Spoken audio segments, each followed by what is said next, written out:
Capítulo 2 A reverência à santidade. O profeta no Israel do Antigo Testamento era um homem solitário.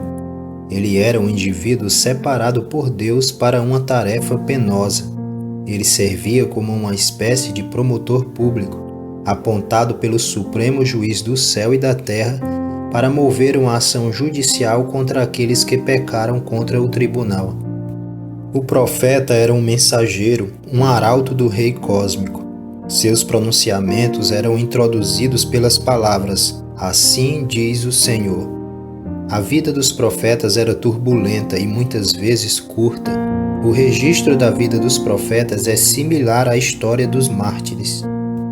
Quando é dito sobre Jesus que ele era desprezado e o mais rejeitado entre os homens, homem de dores e que sabe o que é padecer, de acordo com Isaías 53:3, fica claro que ele fazia parte de uma longa lista de homens que Deus havia apontado para tal sofrimento. A maldição do profeta era a solidão. Sua casa era muitas vezes uma caverna. O deserto era seu local tradicional de encontro com Deus. A nudez era algumas vezes seu guarda-roupa. Uma berlinda de madeira sua gravata. Suas canções eram compostas com lágrimas. Assim era Isaías, filho de Amós. No rol dos heróis do Antigo Testamento, Isaías se destaca em realce sem igual. Ele foi um profeta de profetas, um líder de líderes. O que distinguia o profeta Isaías de todos os outros homens era o caráter sagrado do seu chamado. Seu chamado não veio de homens. Ele não poderia se candidatar para o trabalho. Ele precisava ser selecionado, escolhido direta e imediatamente por Deus. O chamado não poderia ser recusado e o trabalho era vitalício. O registro do chamado de Isaías é talvez o mais dramático de todos os chamados deste tipo no Antigo Testamento. Ele aconteceu no ano da morte do rei Uzias. Uzias morreu no século VIII a.C. Ele foi um dos melhores reis que governou sobre Judá. Ele não foi um rei como Davi, mas também não era conhecido pela corrupção que marcava os reis do norte, tal como Acabe. Uzias se tornou rei aos 16 anos e reinou por 42 anos. A Bíblia diz que Uzias começou seu reinado de forma piedosa, fazendo o que era reto perante Yahvé, de acordo com 2 Crônicas 26:4. Ele buscou a Deus e Deus o abençoou. Pela maior parte de sua carreira, Uzias foi reconhecido como um grande e amado rei. A história de Uzias termina com um tom de tristeza. Sua carreira foi manchada pelo pecado do orgulho cometido após ele ter adquirido grande riqueza e poder. Ele audaciosamente entrou no templo e arrogantemente reivindicou o direito que Deus havia dado apenas aos sacerdotes. Quando os sacerdotes do templo tentaram pará-lo, Uzias ficou irado. Enquanto ainda gritava em fúria contra eles, surgiu lepra em sua testa, e ele viveu o resto de sua vida em isolamento. Quando Uzias morreu, apesar da vergonha de seus últimos anos, houve um período de luto nacional. Isaías foi ao templo presumivelmente procurando consolo. Ele obteve muito além do que esperava. Abre aspas. No ano da morte do rei Uzias, eu vi o Senhor assentado sobre um alto e sublime trono, e as abas de suas vestes enchiam o templo. Fecha aspas. Isaías 6:1. Quando Isaías veio ao templo, havia uma crise de soberania na terra. O rei Uzias estava morto. Os olhos de Isaías foram abertos para ver o verdadeiro rei da nação. Ele viu a Deus, o soberano, sentado em um trono. Os seres humanos não têm permissão para ver a face de Deus. As Escrituras advertem que nenhuma pessoa pode ver a Deus e viver. Lembramos-nos do pedido de Moisés em Êxodo 33, quando ele subiu ao Monte Santo de Deus. Moisés fora uma testemunha ocular de milagres surpreendentes, mas não estava satisfeito. Queria mais. Então ele rogou a Deus no monte: "Deixa-me ver tua face, mostra-me tua glória. O pedido foi negado, mas o Senhor permitiu que Moisés visse suas costas enquanto a glória de Deus passava por ele. Quando Moisés retornou do monte depois de ter visto as costas do Senhor, seu rosto brilhava. As pessoas ficaram apavoradas e se afastavam dele em temor. Então Moisés colocou um véu sobre o rosto. Se as pessoas ficaram aterrorizadas diante da visão da glória refletida das costas de Deus, como alguém conseguiria contemplar sua santa face diretamente? No entanto, o objetivo final de todo cristão é ver aquilo que foi negado a Moisés. Queremos ver a Deus face a face. Essa esperança se torna muito mais do que uma esperança para o cristão. Ela se torna uma promessa. O apóstolo João escreveu, abre aspas, Amados, agora somos filhos de Deus, e ainda não se manifestou o que haveremos de ser. Sabemos que quando ele se manifestar, seremos semelhantes a ele, porque haveremos de vê-lo como ele é. Fecha aspas. 1 João 3:2. Aqui está a promessa de Deus. Nós o veremos como ele é. Teólogos chamam essa expectativa de visão beatífica. Veremos a Deus como ele é, em sua pura essência divina. Neste momento é impossível vermos a Deus em sua pura essência. Antes que isso aconteça, precisamos estar purificados. Jesus prometeu a visão de Deus somente a um grupo distinto. Abre aspas. Bem-aventurados os limpos de coração, porque verão a Deus. Fecha aspas. Mateus 5:8. Nenhum de nós é puro de coração neste mundo. É a nossa impureza que nos impede de ver a Deus. Em sua visão, Isaías avistou serafins por cima de Deus, enquanto este estava sentado e entronizado no templo. O versículo 3 é o ponto crucial da visão de Isaías. É a canção dos serafins que revela a impressionante mensagem deste texto. Abre aspas. Santo, santo, santo é Yahvé dos exércitos. Toda a terra está cheia da sua glória. Fecha aspas. Isaías 6:3. A canção é a repetição de uma única palavra, santo. A importância da repetição da palavra santo pode passar facilmente despercebida. É um recurso literário encontrado na literatura hebraica, principalmente na poesia. É um tipo de ênfase. Em poucas ocasiões a Bíblia repete algo 3 vezes seguidas. Mencionar algo 3 vezes seguidas é elevá-lo ao grau superlativo. Por exemplo, o terrível julgamento de Deus é declarado assim no livro de Apocalipse, abre aspas, Ai, ai, ai dos que moram na terra, fecha aspas, Apocalipse 8:13. Apenas uma vez na Sagrada Escritura, um atributo de Deus é elevado ao 3º grau. Somente uma característica de Deus é mencionada 3 vezes seguidas. A Bíblia diz que Deus é santo, santo, santo. Ele não é meramente santo ou mesmo santo, santo. Ele é santo, santo, santo. Abre aspas. Então disse eu, ai de mim, estou perdido, porque sou homem de lábios impuros, habito no meio de um povo de impuros lábios, e os meus olhos viram o Rei, e Yahvé dos exércitos. Fecha aspas. Isaías 6:5. Ao som da voz dos serafins, as portas do templo tremeram.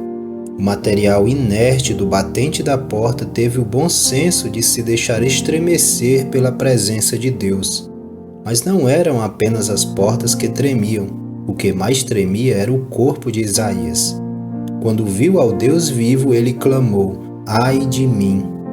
O clamor de Isaías soa estranho ao ouvido moderno. É raro ouvirmos alguém usar a expressão entre aspas, ai, hoje em dia, já que essa expressão é antiga e arcaica. Alguns tradutores modernos preferiram substituí-la por outra expressão. Esse é um erro sério. A expressão ai é um termo bíblico crucial que não podemos nos dar ao luxo de ignorar. A força total da exclamação de Isaías deve ser vista no contexto de um tipo especial de discurso encontrado na Bíblia. Quando os profetas pronunciavam suas mensagens, a forma mais comum era o oráculo. Oráculos eram pronunciamentos de Deus que podiam ser boas ou más notícias. Os oráculos positivos começavam com a palavra bem-aventurado. Jesus usou essa fórmula nas bem-aventuranças. Seus ouvintes compreendiam que ele usava a fórmula do profeta. Esses oráculos traziam boas novas. Jesus também usou a forma negativa do oráculo. Enquanto denunciava os fariseus, ele pronunciou o julgamento de Deus sobre suas cabeças. Na boca do profeta, o ai é um anúncio de condenação. O uso de Isaías do ai foi extraordinário. Quando viu o Senhor, ele pronunciou o julgamento de Deus sobre si mesmo. Ai de mim! Exclamou ele, invocando a maldição de Deus sobre a sua própria cabeça. Uma coisa é o profeta amaldiçoar alguém em nome de Deus. Outra totalmente diferente é o profeta proclamar a maldição sobre si mesmo. Imediatamente após a maldição de condenação, Isaías clamou: "Estou perdido." Eu prefiro a tradução mais antiga que diz: "Vou perecendo." Perecer significa acabar-se, um súbito vislumbre de um Deus santo, e toda a autoestima de Isaías foi abalada. Enquanto podia se comparar com outros mortais, ele era capaz de manter uma opinião elevada sobre o seu próprio caráter. No instante em que ele se mediu diante do padrão último, ele foi destruído, moral e espiritualmente aniquilado. A súbita consciência de ruína estava ligada à boca de Isaías. Ele clamou: "Sou homem de lábios impuros." Poderíamos ter esperado que ele dissesse: "Sou homem de hábitos impuros," ou "Sou homem de pensamentos impuros." Em vez disso, ele chamou a atenção imediatamente para a sua boca. De fato, disse: "Tenho uma boca suja." Por que essa ênfase na boca? Talvez uma pista para a atitude de Isaías possa ser encontrada nas palavras de Jesus, quando afirmou que não é o que entra pela boca que contamina o homem, mas o que sai dela. Ou poderíamos examinar o discurso de Tiago, irmão de Jesus, o qual escreveu que a língua é mal incontido, carregado de veneno mortífero, de acordo com Tiago 3:8. Esta foi a percepção de Isaías. Ele reconheceu que não estava só em seu dilema quando exclamou: "Sou homem de lábios impuros, habito no meio de um povo de impuros lábios." Isaías 6:5. Ele entendeu que toda a nação estava infectada de pessoas de boca suja. Instantaneamente, Isaías teve uma compreensão nova e radical do pecado. Viu como este contaminava a si mesmo e a todos. Temos sorte em Deus não aparecer a nós da mesma forma como fez com Isaías. Deus normalmente revela nossa pecaminosidade aos poucos, mas mostrou a Isaías toda a sua corrupção de uma só vez. Não é de se admirar que Isaías estava perecendo. Isaías explicou o ocorrido desta forma: "Meus olhos viram o Rei, Yahvé dos exércitos." Isaías 6:5. Ele viu a santidade de Deus. Pela primeira vez em sua vida, Isaías realmente entendeu quem Deus era. No mesmo instante, também entendeu pela primeira vez quem ele próprio realmente era. Então, um dos serafins voou para mim, trazendo na mão uma brasa viva que tirara do altar com uma tenaz. Com a brasa, tocou a minha boca e disse: "Eis que ela tocou os teus lábios. A tua iniquidade foi tirada e perdoado o teu pecado." Isaías 6, de 6 a 7. Isaías estava moralmente nu e sozinho diante de Deus. Ao contrário do que aconteceu com Adão, Isaías não possuía nenhuma Eva para confortá-lo e nenhuma folha de figueira para ocultá-lo. Ele era plena angústia moral, daquelas que dilaceram o coração de um homem e rasgam sua alma em pedaços. Mas o Santo Deus é também um Deus de graça. Ele se recusou a permitir que seu servo continuasse sem conforto. tomou medidas imediatas para limpar aquele homem e restaurar a sua alma. Ordenou a um dos serafins para entrar em ação. A criatura angélica se moveu rapidamente, voando para o altar com uma tenaz. Do fogo ardente, o serafim tomou uma brasa viva, tão quente que nem o anjo podia tocá-la, e voou até Isaías. O serafim pressionou a brasa nos lábios do profeta e os queimou. O forte cheiro da carne queimada encheu as narinas de Isaías, mas tal sensação foi entorpecida pela dor excruciante. Essa foi uma misericórdia severa, um doloroso ato de purificação. A ferida de Isaías foi cauterizada, a sujeira em sua boca queimada. Ele fora refinado pelo fogo sagrado. Neste ato divino de purificação, Isaías experimentou um perdão que foi além da purificação dos seus lábios. Ele foi totalmente purificado, completamente perdoado, mas não sem a terrível dor do arrependimento. Foi além da graça barata e de um leviano sinto muito. Ele estava enlutado pelo seu pecado, tomado por tristeza moral, e Deus enviou um anjo para curá-lo. Seu pecado foi retirado, sua carne queimada por um breve segundo trouxe uma cura que se estenderia até a eternidade. Em um momento o profeta desintegrado estava inteiro novamente. Sua boca havia sido purgada, ele estava limpo. Depois disto, ouvi a voz do Senhor que dizia: A quem enviarei? E quem há de ir por nós? Disse eu: Eis-me aqui, envia-me a mim. Isaías 6:8. A visão de Isaías toma então uma nova dimensão. Até este ponto ele havia visto a glória de Deus, ouvido a canção dos serafins e sentido a brasa viva em seus lábios. Agora, pela primeira vez, ele ouve a voz de Deus. De repente, os anjos ficaram em silêncio e a voz ressoou pelo templo. A voz que a Bíblia descreve em outros lugares como o som de muitas águas. Há um padrão aqui o qual se repete pela história. Deus aparece, as pessoas estremecem em terror, Deus perdoa e cura, e Deus envia. Quando Deus perguntou a quem enviarei, Isaías compreendeu o peso de tais palavras. Ser enviado é ser um emissário de Deus. A palavra apóstolo significa alguém que é enviado. O apóstolo do Novo Testamento é o profeta do Antigo Testamento. Deus estava buscando um voluntário para ingressar no ofício solitário e extenuante de profeta. Repare na resposta de Isaías: Eis-me aqui, envia-me a mim. Isaías não estava apenas indicando sua localização. Com essa resposta, Isaías estava dando um passo à frente como voluntário. Sua resposta foi: Eu irei, não procure mais, envia-me. Todos os pregadores são vulneráveis à acusação de hipocrisia. Na verdade, quanto mais fiéis à palavra de Deus os pregadores forem, mais passíveis de tal acusação serão. Por quê? Porque quanto mais as pessoas forem fiéis à palavra de Deus, mais elevada será a mensagem que pregarão. Quanto mais elevada a mensagem, mais distante estarão de obedecê-la. Eu tremo quando falo nas igrejas sobre a santidade de Deus. Posso antecipar as respostas das pessoas. Elas deixam o santuário convencidas de que estiveram na presença de um homem santo.